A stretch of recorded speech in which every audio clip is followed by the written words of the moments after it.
Hey, thanks for joining us, y'all. Give us just a few minutes. We're going to give a few minutes for people to join us, and we will be right with you. Thank you for joining us today.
Hello, everyone. Good morning, good afternoon, good evening, depending on where you're at in the world. Welcome to Drop the Mic Monday.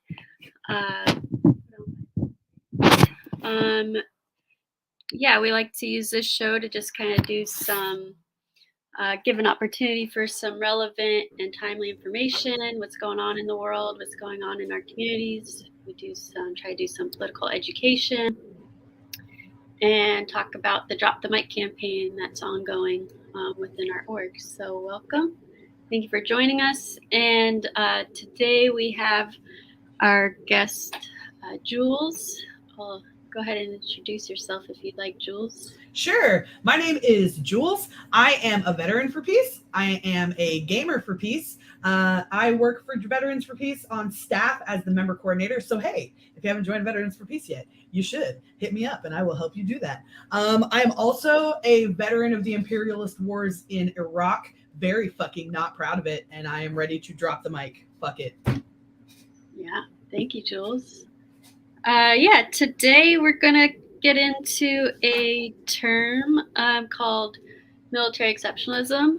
We'll kind of go over what that means, generally speaking, what that means for us, maybe personally, and then get into why it's relevant to today and to the Drop the Mic campaign.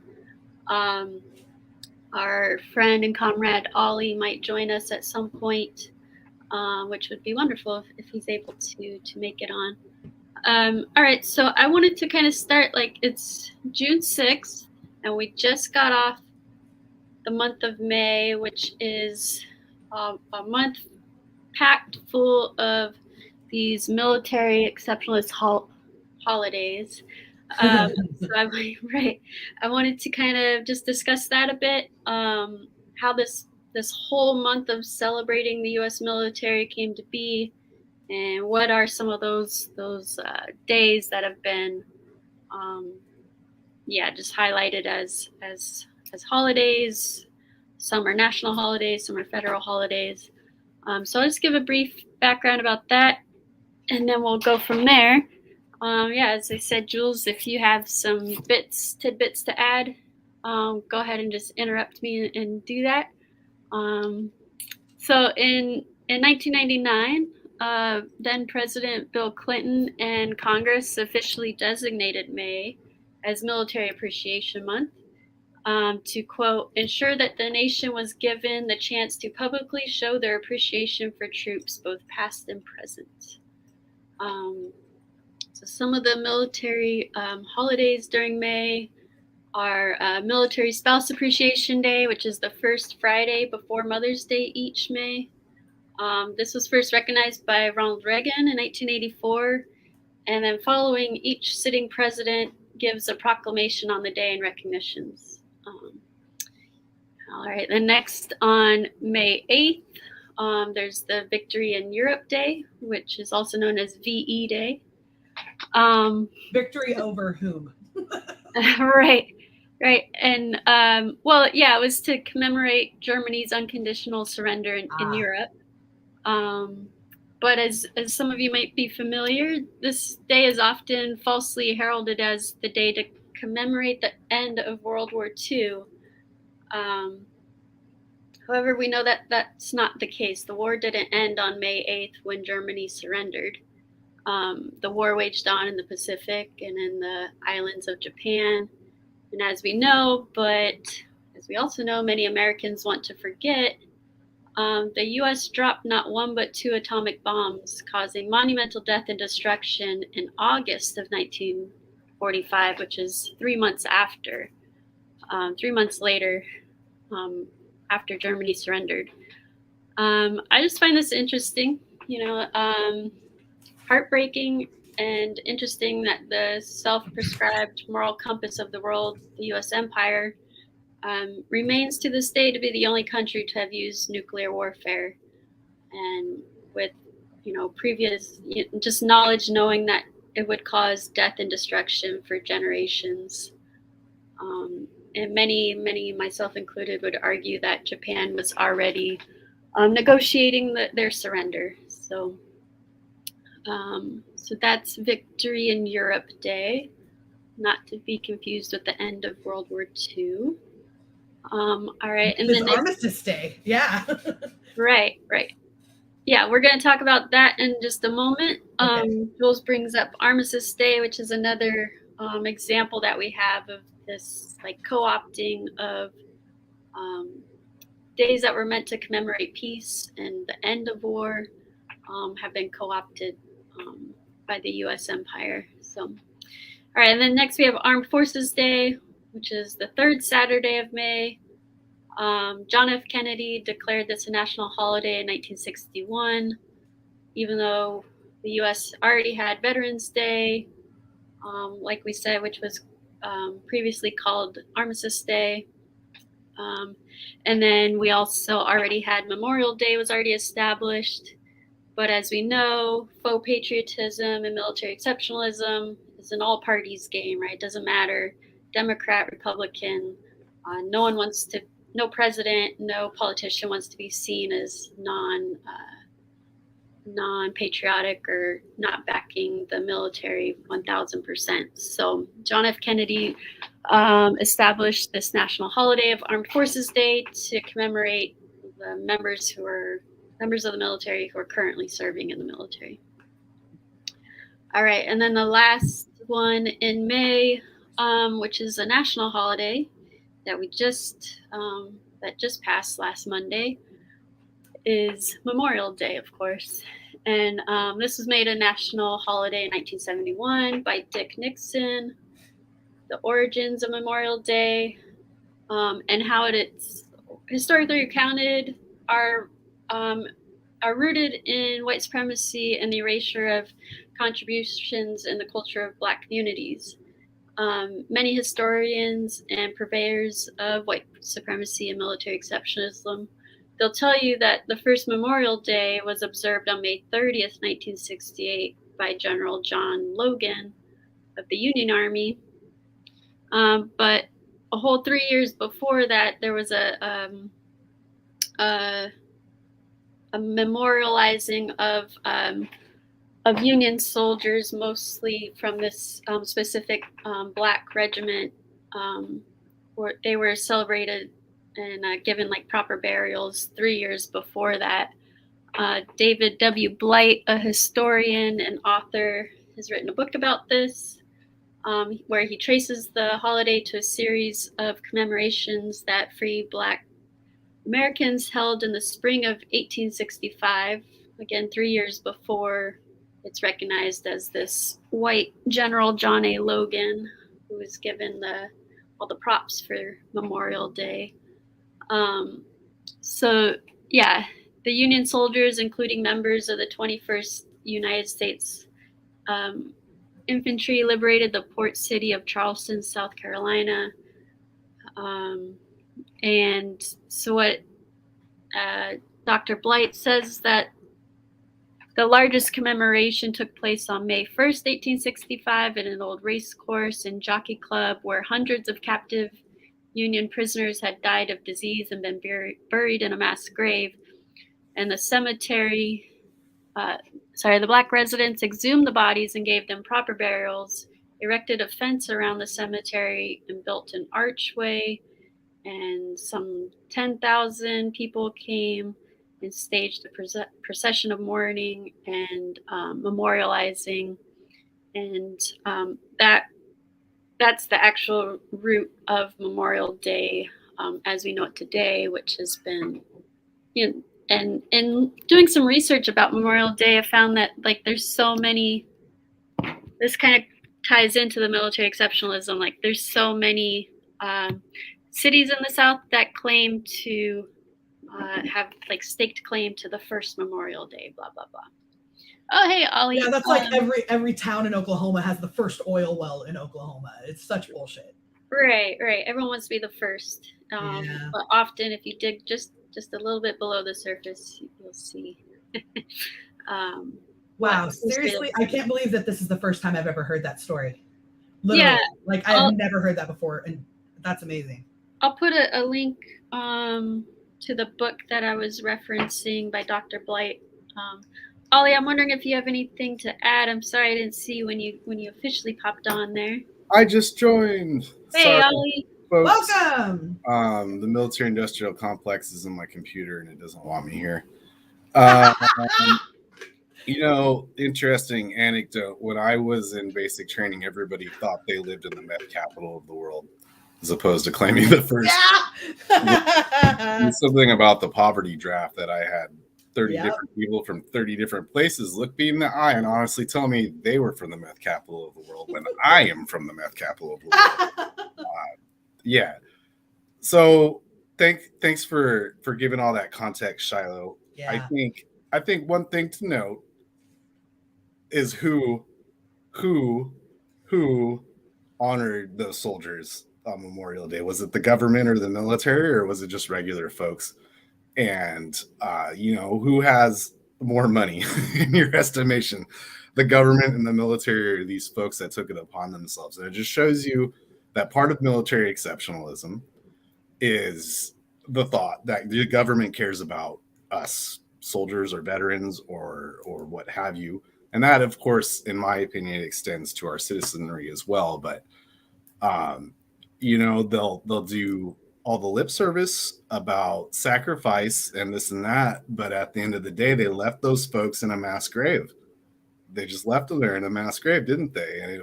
And these folks who have every reason to not want to take this on, you know, either they're former slaves or descendants of slaves, and they took it upon themselves to do all of this, and it just doesn't, you know, it doesn't sit right. I appreciate that those folks felt the need to honor those soldiers, but you know, the Civil War, never mind. I was just gonna get way into it, but yeah. So, all the honor that our government pays us is all it's all just to dress up the fact that they're getting us killed for no reason or for their own purposes. And these holidays, it's no coincidence that they're in the same month that is barbecue month, being May, because they want this to be American culture. They want us talking about dead soldiers. They want us celebrating dead soldiers because they know that they're going to keep giving us dead soldiers unless we do something about it. Yeah, that's my initial thoughts. I'm a little discombobulated because I just got here and I was supposed to be here earlier, but the military industrial complex didn't want me. I will pass. I will check on that. Yeah, thank you, Ollie. Just a little note too. I saw the Military Times, which is, I don't know, I was in the Marines and that was kind of what everyone read. That was like the newspaper that was available, right? And it's clearly, obviously, like very heavily pro-military and tainted that direction. Oh yeah, it's an indoctrination tool. Oh, no, absolutely. and a like a affirmation tool, like you're doing the right thing, right? Yeah, exactly. And their article on the month of May, on like Military Appreciation Day, also included a push for, also a push for making the day that the U.S. Assassinated Osama bin Laden as a holiday, because that also happened in May. Oh, that's gross. It was, yeah, it was just like pretty alarming that I don't want to celebrate the killing of anyone. Yeah, for real. Like, I found that interesting.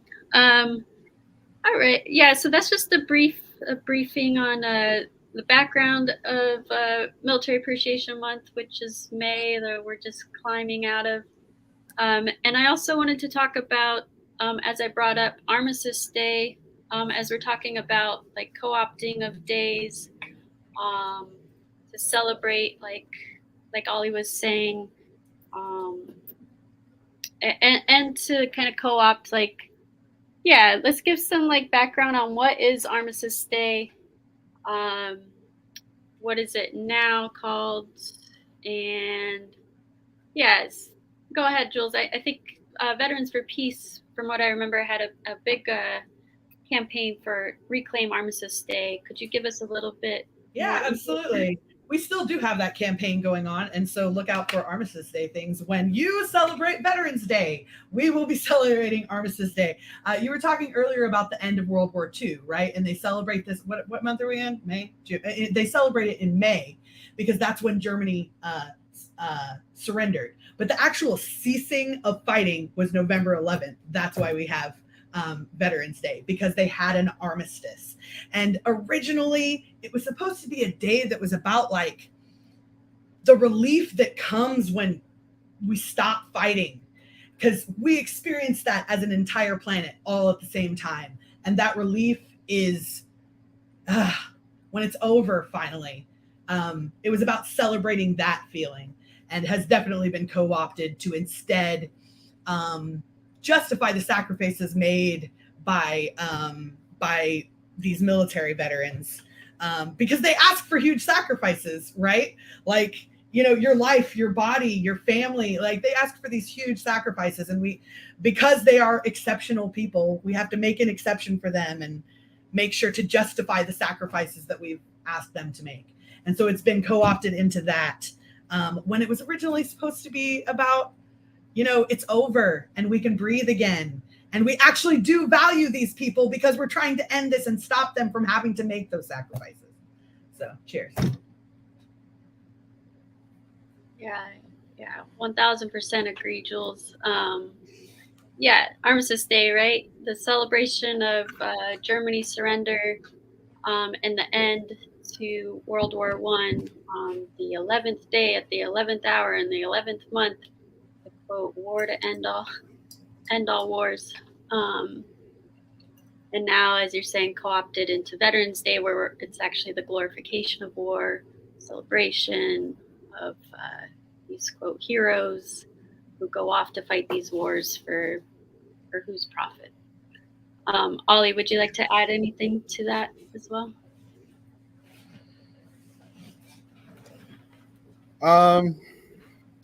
No. And back to you, Shiloh. I was just kind of thinking about how a lot of this exceptionalism is now being granted to the folks in Ukraine who are fighting our proxy war with Russia, and about, you see Nancy Pelosi signing off with Slava Ukraina, which means like glory to Ukraine or something like that. Ugh. And, it's just, that's how we get to justify getting all these folks killed. It's like, look how glorious they are. They need weapons to fight the evil Russians. And you're not going to hear the story or a counter narrative that's like, hey, what would actually save their lives is if they're so great, one, you should want them to be alive, not dead. Nobody, Yeah. And two, like, nobody's telling the honest truth, where it's like, actually, there was stuff we could have done that would have prevented a lot of these folks from being killed. And we, in fact, escalated it.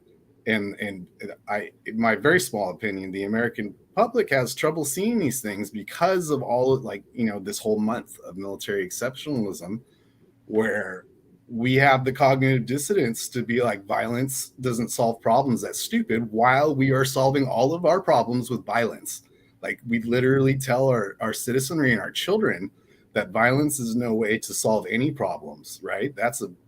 Everyone has heard that at some point in their lives. Absolutely. Yet we do it anyway.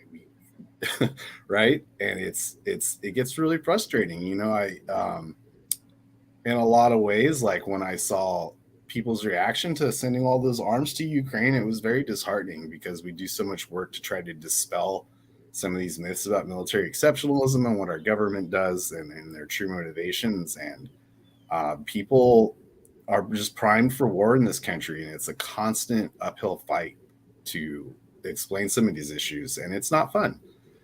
People don't like me because I say things like we shouldn't send Javelin missiles to Ukraine. There's child soldiers in Ukraine. There's videos coming out of these children training for war, and they've already, all the same stuff that we're fighting against. And our own children in this country, that's not unique to us. We can do this anywhere. The military industrial complex loves nationalism, but it's not it's not particular to one person's nationalism or another. Anywhere that there is war, the military industrial complex is there, and they will what's the word, exploit your plight. People in Ukraine generally are afraid for their lives and of Russia, and rather than actually help them, we exploited that to sell them arms and to escalate the situation. And this is no different than what happened, say, in Vietnam, where we did the same thing, where we painted this picture of this cause that the South Vietnamese people could win, who are, they're just Vietnamese people. We're the ones decided somewhere north and somewhere south. And it wasn't true. And we armed and escalated that situation to a point where it was, so much more. First of all, we started the war, right? So it could have just never happened to begin with. But then once we're there, we're not honest about what's happening, and we continue to arm the South Vietnamese people, probably lying to them themselves about the situation they're in and making it so much worse. And you can just see examples of this everywhere, where we are often the aggressor, even though we might have situations that are historically bigger than any one particular administration. The decisions that each administration makes are often escalatory, and we can see this over and over again. Soapbox over. Pass. Yeah, it's almost as if the only outsourcing that we do is violence. The only product, thing that we outsource is violence and more war and more destruction. I was hoping to kind of ask y'all, go around and give what we see, like a general, in a general way of what is military exceptionalism. So just like your definition of it, and then if you feel like it, welcome to add in like what is your own personal connection to military exceptionalism, like where has it shown up in your personal life before, and then if you also want to add like how are you like counteracting that. Let's go around a round of that, like define military exceptionalism, how's it shown up for you, and then what are you doing to counteract it. Okay, well, I'll start. So exceptionalism for me, it means people who we make an exception for. Basically, we have all of these things that we claim to be our moral values as Americans, like lives and shit like that. But there are certain things for which we must make an exception to those moral values, such as war. Even the fucking Bible makes exceptions for killing people as long as it's a part of a war, you know? So we have to make an exception to our moral values for the actions of these people who are military veterans or who are military, right? And there is no moral value that you can throw up against that. That is going to make them the bad guys, because that is literally what a military exceptional is. We make an exception for any moral value. Can I come back to my own personal experience later and go ahead and pass to Ollie? Yeah, absolutely. So to me, military exceptionalism is all the stuff I learned that told me that I was better than everybody else. So I was in the Army. This is one of the things I do to combat this, is I don't tell people what I did when I was in the Army, but we'll do it today. So I was in the 101st Airborne Division. You may have heard of them. They made this whole like HBO series about us called Band of Brothers. And then I'm in the infantry, and then I'm also a Rakazan. And that's a lot to explain to people who aren't familiar with our military exceptionalism, because military exceptionalism is also within the military. It's something that they use to separate us as veterans from our fellow citizen or individual, and like, oh, these are veterans, you have to honor them, this, that, and the other. But then within the military, to be quite honest with you, it's even worse, where you're in this constant pecking order. So like, I don't know who's at the top, Delta Force or something is up here. And then you go down this pecking order, Green Berets, blah, blah, blah, infantry. So for me, a lot of it had to do with just being constantly told that we're the best unit in the whole world. And they backed it up with medals. We had 10 presidential unit citations, which is a big deal within the Army, if you're not aware. Constantly talking down about other service people who are not in the infantry, that sort of thing. So it's something I really had to get over to do this work with other vets, right? Because I need to work with folks in the National Guard and in different branches and stuff. And my experience in the military was that we constantly, talk down about those folks. So, and then it extends to getting out into the world where you feel like you're entitled to stuff, maybe. And in some cases you are, like maybe you fucking got fucked up by your military service and you are in fact entitled to somebody helping you. However, I also see it manifest as veterans feeling better than the people around them. And, that's something we have to walk away from, because I'm not in fact any different or better than anybody else just because I had a really rough life in the military.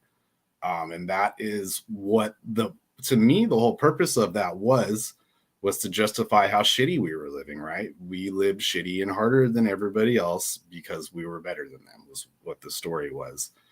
When really we were doing that because we were going to be asked to do really shitty, hard jobs that were unnecessary, right? Like, it's the way that I had to live was due to, and the way I was treated was due to, us wanting to neoliberalize and imperialize the whole world. It's just not easy to invade another person's country. I don't mean to laugh about that. So yeah, we had to do long, like shitty hours of training. And rather than think, hey, maybe if we just weren't invading people's countries, we could just be at the house, chilling. Instead, it's like, oh no, we have to do this because we're so much better and harder and tougher than everyone else. And that's for me, it's an initial barrier to vet organizing because I have to get over all of that stuff. Like, I was taught not to respect the other branches. I was taught not to respect the National Guard. I was taught to think that civilians are lazy, all sorts of stuff. And it really all goes to separate you from your fellow human being. Like it's not healthy programming to have to hold yourself above and separate from the rest of your community. That's where you heal. That's what we need the most when we come out. And just to go back to the medals, like that's another great example. I remember bronze stars being handed out after my second deployment and thinking like, wow, they're just giving those out as participation awards to certain ranks, and you have this thought in your head that these stars, these bronze stars and these silver stars are all for people that have done exceptional things, but it's really just, it's more paint job on the toy soldiers. And this is more stuff that you need within the military to advance within the military. And it's all a lot of bullshit.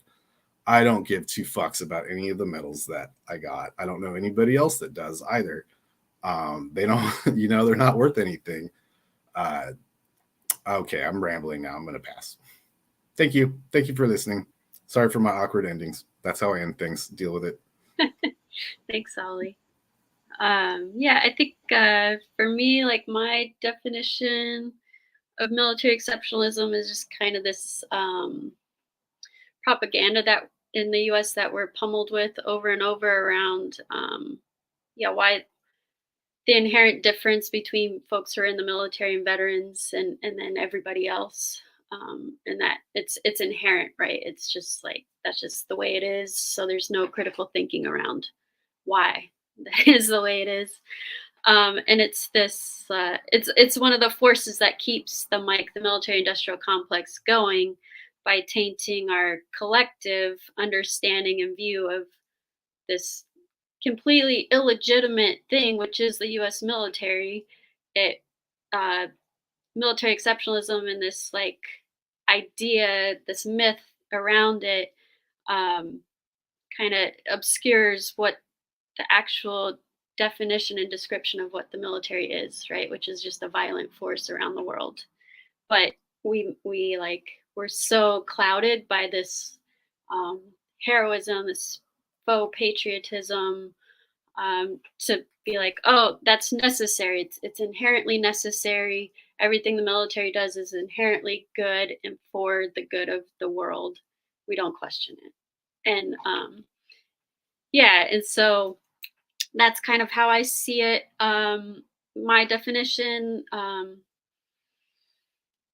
I think that for me, the way it showed up for me personally, was just the branch. I was in the Marines, and within the military, sometimes there's this like weird, like Ollie was saying, like pecking order and like hierarchy, and the Marines, and similar, like you were saying, Ollie, the more like miserable your situation is, somehow that means the like better you are. And so like the Marines gets the absolute like uh, lowest funding of the branches. We get like hand me down everything's from the Navy because we're still like a section. The Marines are still a section of the Navy, and but somehow in that like lack of care and equipment and support means that you're better, which logically makes zero sense, because it doesn't make sense. So military exceptionalism I see is just this like continuing like trying to legitimize something that's not legitimate. And so if we actually like took a step back and thought about, what is the military actually for? What are these weapons actually? What do they actually do? We would see that it's only for violence. and to profit very, very small number of people, because it's just violence and destruction. And so that's what it means to me. That's how it shows up for me in the way that I'm trying to get away from using the word combat. So I want to remind myself to say counteract. The way that I the way that I counteract that is just being as soft and vulnerable and gentle as possible, both with myself and with my community and just anyone who comes into my life, just being as soft as possible, because that's not something that I was trained to do or in the mindset of doing when I was in the military. So yeah, I think, Jules, if you're ready to give your personal connection, if not. I was just going to tack onto that while Jules is getting ready. I think that some of it is ridiculous enough where it's like you can't even have a bad day in the military. That's how steep the exceptionalism is. Where even if you are having a bad day, you are cognizant that everyone else is too. And it's just like part of it. Like that's how exceptional we are, that we're not allowed to have a bad day or to have feelings or anything like that. So what Shiloh's talking about, that's completely missing. Like nobody like treats you as if they care about you outside. Okay, and this is my experience. I understand everybody has their own experiences, but nobody had a use for me outside of performance. Like if I'm not performing, I'm done. That's how much they cared about me. If I can't perform, I'm canceled.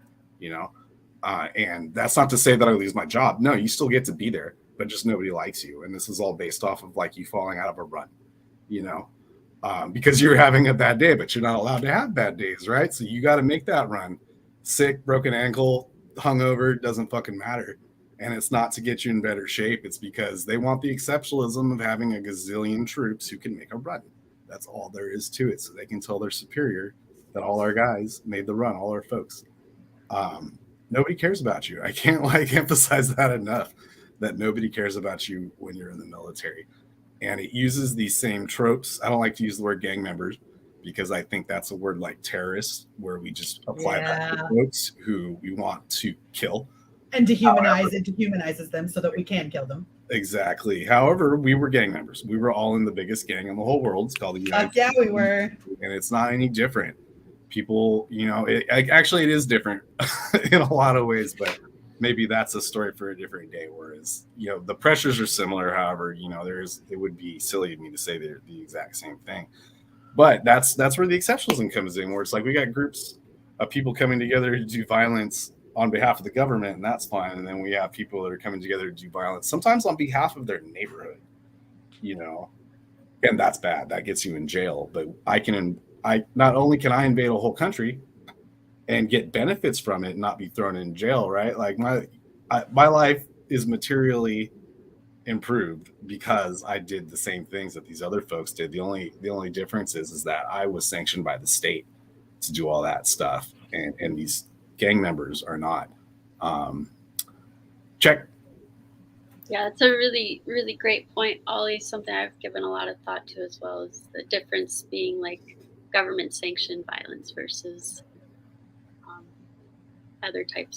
other forms of violence. And I'd be remiss if I didn't also like say that the global U.S. like American exceptionalism around the as I mentioned before, the dropping of the nuclear bombs, where like that's not even questioned. That's not even questioned here, right? Whereas throughout the rest of the world, it's seen as how brutal and unnecessary that was, and how destructive and harmful that was, and continues to be. And as the rest of the world is trying to get away from nuclear war, you see the U.S. just constantly rearming and doing, trying to be that like exceptional tier. And yeah, I think exceptionalism is just the non-questioning, the non-critical thought. And we see that, I'm going to get to you, Jules. We see that show up so much in our education, in our schooling, which is just indoctrination, right? for patriotism, for holding the military up as heroic, and inherently necessary, I think is the words I want to use for exceptionalism. Is it's inherently necessary, so you don't question it. All right, Jules, let's hear it. Okay, so my personal experience of military exceptionalism is mostly rooted in moral injury. For those of you who don't know what that means, it means that I have done some things before that violate some very closely held moral values that I have as a human being. And as a result, it's kind of like self-loathing and self-destruction, that kind of thing. Because I definitely was taught that you must suffer for your sins. That is a very common narrative in America as well.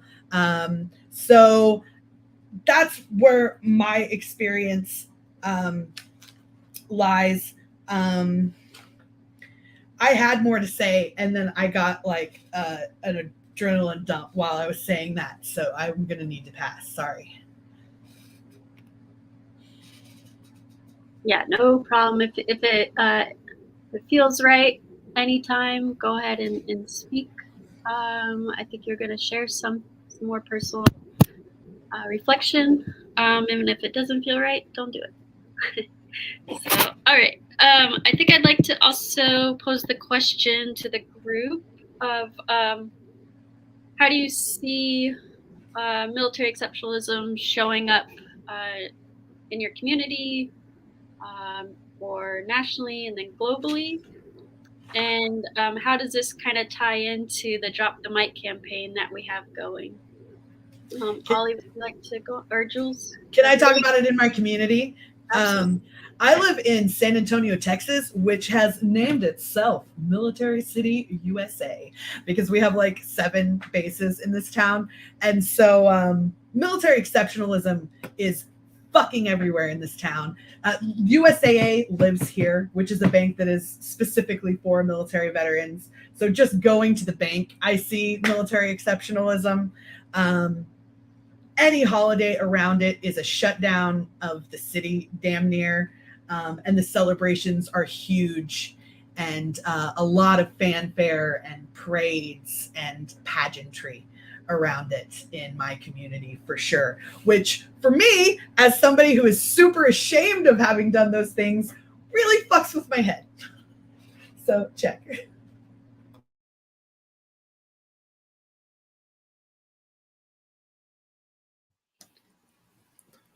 I think for me,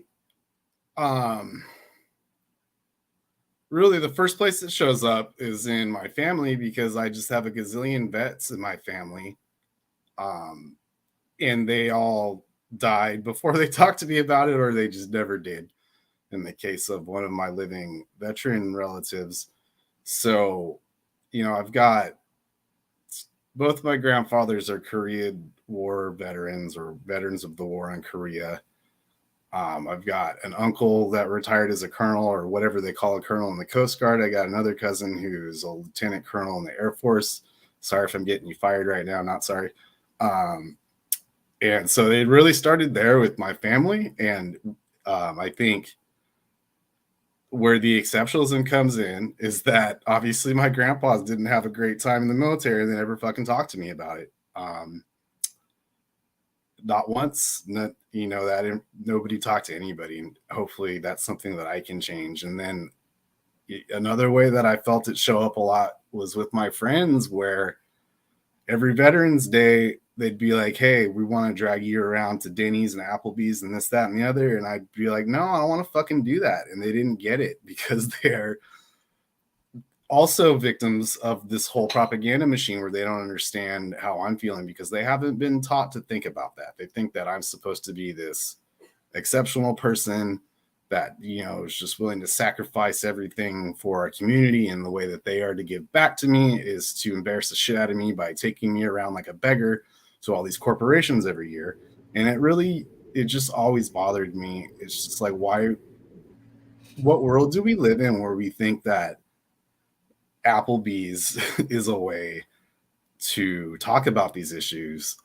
If anything, Veterans Day should be a day that we have an honest discussion about like how we ended up with all of these veterans, but instead it's this really gross holiday where I just always end up feeling worse because I feel like less understood, right? Because people are like, oh, how come you don't want to go get your free shit? Blah blah blah. And it's like if I was the exceptional person that you think I am, that would be the last thing that I would ever do is go to Denny's and ask for free shit, you know? And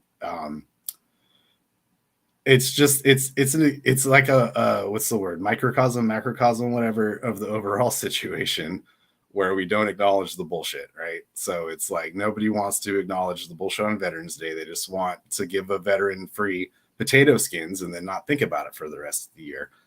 And another way that it's always shown up in my life too is I grew up in a place called Fresno, California, which is Yokuts land. And we live near an Air Force base, and there's just constantly jets flying over our city. Helicopters, jets, just constant. I know the helicopters are from the cops. I am a strange duck in that I no longer acknowledge that there's a difference between the police, the military, and our border infrastructure. So yeah, in that's another environmental justice issue too, where they don't fly jets 24/7 over rich people's fucking out neighborhoods, right? Heavy topic. Pass. Check.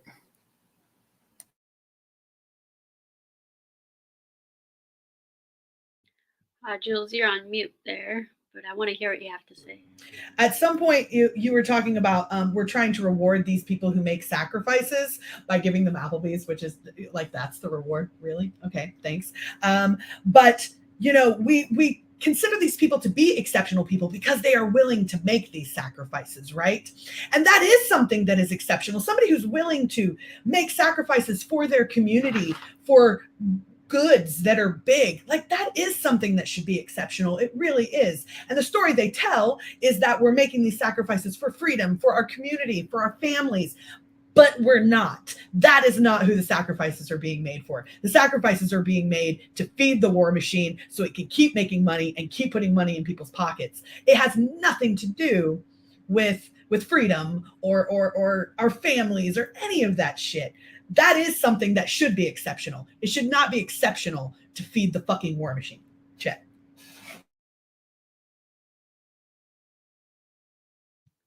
Right. I also wanted to speak a little bit on like globally, where I see it showing up in kind of riffing off of what Ollie was saying, the how this myth of exceptionalism kind of sinks in and blocks a lot of truth and a lot of points of healing, I think. And one of those, I see that showing up in two ways, in many ways, but two that I'll highlight. How military exceptionalism on a personal level for the veteran, like kind of blocks the the seeking of mental health support. I think where you know it's so like pumped into us that we're exceptional, that we're above reproach, that we're like these beings, right, that are high above whatever society.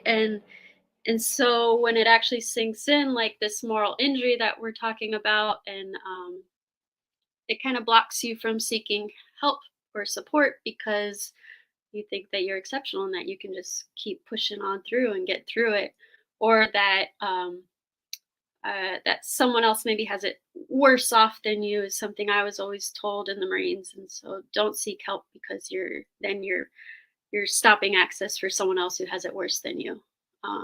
But if here's the thing, if everyone thinks that, then no one actually seeks mental health support. And so that's one way that I see as far as veterans, that like this myth of exceptionalism kind of blocks us from seeking out mental health. And then globally, I see this this blocking the actual truth from coming in, and the critical thought around we are a destructive force and entity around the world. That's the truth. We're the leading cause of death and of destruction of the world. and I think that having this myth of exceptionalism kind of blocks that conversation from even happening.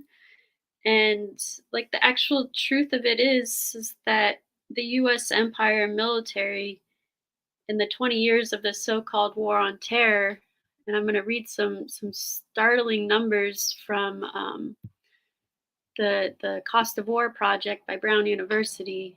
So this myth of military exceptionalism has blocked the truth that this supposed war on terror has killed nearly 1 million people, um, nearly 400,000 civilians, and these are all, I'm sad to say, probably very low numbers of actual costs, human lives. And this war on terror has displaced 38 million people from their lands.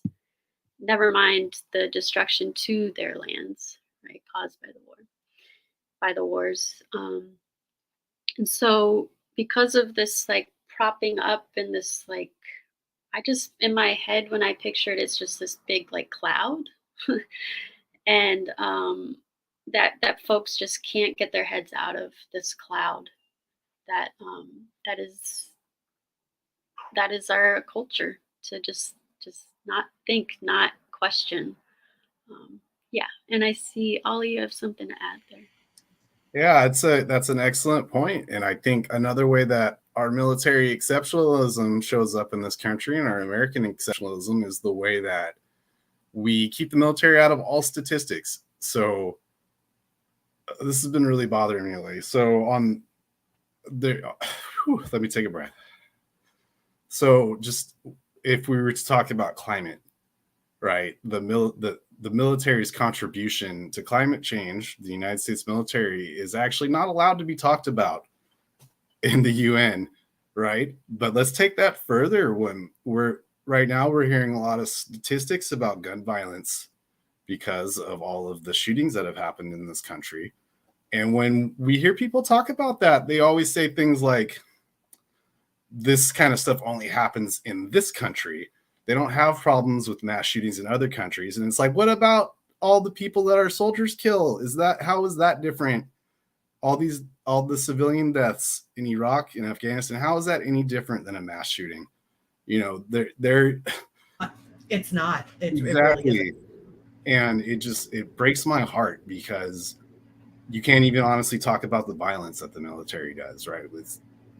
We can't talk about the climate change. We can't talk about the violence. It's not that we can. It's just people aren't hearing it.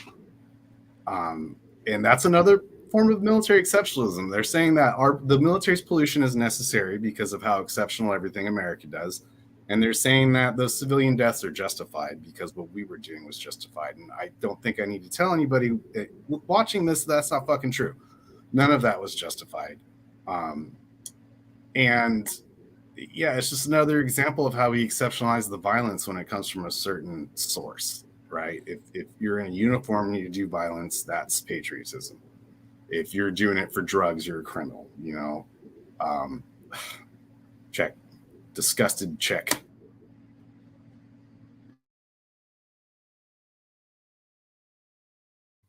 Yeah, thank you, Ollie. I think that we'll close with one question. We'll make a round of it, just around where, yeah. How do you see the Drop the Mic campaign? How do you counteract exceptionalism within the Drop the Mic campaign? And what, like, yeah, what are some? Sorry, I live right by a train. Thank you. Yeah, that kind of ruined my train of thought, but that's just literal train of thought. Where do you counteract that within the Drop the Mic campaign? I'm not sure I understand the question entirely, but I can tie in the Drop the Mic campaign in some way. Okay, so this military exceptionalism is what we use to fuel the American public condoning sending money so that we can continue to do this, right? And that without that exceptionalism, we wouldn't accept it. Like you were saying about a mass shooting here in the United States, like we feel this immense pain for people who have had to experience that kind of violence, right? Everybody's feeling that nationally. We don't experience that pain when it's something that is being done by the military industrial complex. And so when you use that exceptionalism to remove that pain that we feel from the violence, it allows us to continue fueling it by throwing money at it and continuing to make it happen. Yeah, I got lost in there somewhere. Check. I think for me, so this organization, About Face, formerly known as Iraq Veterans Against the War, formed as a speakers bureau because the idea was that we would tell the truth. So and that would help dispel some of this. And I hope that is in fact working. So what you're seeing right now is part of how we are combating this. However, within our own campaign work, however, this still shows up where people will literally ask me to talk on, I'm going to talk like Bob Dole apparently, will ask me to talk about just about anything and everything underneath the sun, whether it has to do with my military service or not. And I feel that when we start getting outside of our lanes, it's like we have a right to speak because we're people, right? But when you are using your status as a veteran to speak from, to me, we have to be very careful about staying in our lane, because if we use our status as veterans to lend credibility to ourselves on something that being a veteran really has nothing to do with, that's reinforcing military exceptionalism. And that's something I hold very dear to myself, because I don't want to be sought out in this world simply because I'm a vet any more than in my non-organizing life, right? My experiences as a veteran have taught me certain things that maybe other people haven't had the opportunity to learn, but they do not make me an authority on everything. And if we start getting into that mindset that we can speak on anything simply because we are veterans, that is more military exceptionalism in my mind. So that is always something that I'm looking out for. Yeah, thank you, Ollie. I think it's as with a lot of things, it's the unlearning within ourselves, so that we don't perpetuate what we're trying to undo within ourselves. And I think that for me, I was a public school teacher for 8 years, and I think that that's kind of where a lot of where I think about the military industrial complex showing up is within schools and within the indoctrination of young children. And so I was curious and asked a friend of mine who has high school age kiddos, what's being taught around the war on terrorism, and their sorry excuse for a textbook gave like 2 paragraphs, and basically just as with the things that I learned in school as well, around war and around militarism, U.S. militarism, is just that that it was inherently needed, that it was a force for good, and kind of like blase, like just kind of didn't give any actual like true impacts of what this war, what these wars, what the impacts of these wars on on the world. And so that's where I see it showing up in just this like continual indoctrination of children around like holding the military up as something to strive towards, and a way to access education, a way to access medical medical support. It's like the military is the only access point for so many people, for education, for higher education, for a job, for housing, for XYZ.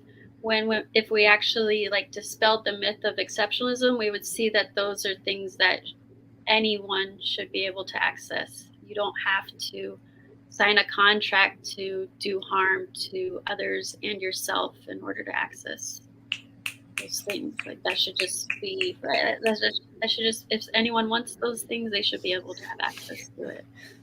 Yeah. Yeah. That's kind of the frustrating thing for me too, right? It's like, and I hear it in your, Jules, is just like, yeah, when you break it down, it really is that simple. It really is. It really is that basic. And I think that's the frustration, and that's the like disheartening part of it for me. All right, so I think that we'll close there, and we'll just do a round of closing thoughts, and anything that you feel like was left out. I'm going to ask our lovely tech, Natasha, to drop a link in the chat for me right now to our Discord server at Veterans for Peace. Thanks for having me, y'all. I am also a member of About Face and a member of Veterans for Peace, so it's cool to take part in this. And fuck war. Peace, y'all. Jules, you can't come back until you get us jerseys. I have no plans to actually buy you a jersey and send it to you. I definitely don't. None. I just wanted to thank people for coming out today to check this out. We talk about this a lot, so part of me was like, man, am I going to say anything that people haven't said before when I'm coming out here? I don't fucking care. Maybe you heard that before, but it's true. I am from a family that's just full of military exceptionalism, and I really wish that one of my family members would have had this talk with me, but they were dead. But sorry to be crass, before I joined the military. So I'm just, I hope that if there's somebody out there listening that's just not sure, that this is helpful in hearing the truth about military exceptionalism on what the true job of the military is. Because even if you do have family members like I do, they may not be telling you the truth because they have moral injury too, and they don't want to confront these things. So I just hope that we can sort of be a stopgap in the truth department on these things. And just thanks to everybody that's out here listening. And please, share it out. Let's get the message out there. We don't want another generation of traumatized vets, Thank you, Ollie, and from speaking from your heart, and Jules as well for coming and sharing a bit more of yourself and the work that Veterans for Peace is doing. In closing, I think that I would just say, if you're a veteran, the work is undoing this exceptionalism within yourself, and kind of demystifying it, and knowing that that's not what your merit is rooted in. It's your contribution to the military. You are a whole person before you join the military, and you're a whole person after. And then if you're a non-veteran, I think that the work is in continued education, as veterans as well, continued education around, just keep learning and unlearning the truth of the U.S. military and the U.S. empire, and to tell anyone who will listen, and even the people who won't listen, what you're learning, and maybe spark some interest in them, and in undoing some of this exceptionalism myth as well. So with that, I think I'll sign off. I don't know. I need to learn how to do one of those fancy sign-off things. I got you. I'll help you out. All right. Catchphrase. Catchphrase. Well, let's think about that. I guess I'll just say goodbye and gratitude, and we'll see you next Peace, y'all. Monday. All right. Bye, everyone.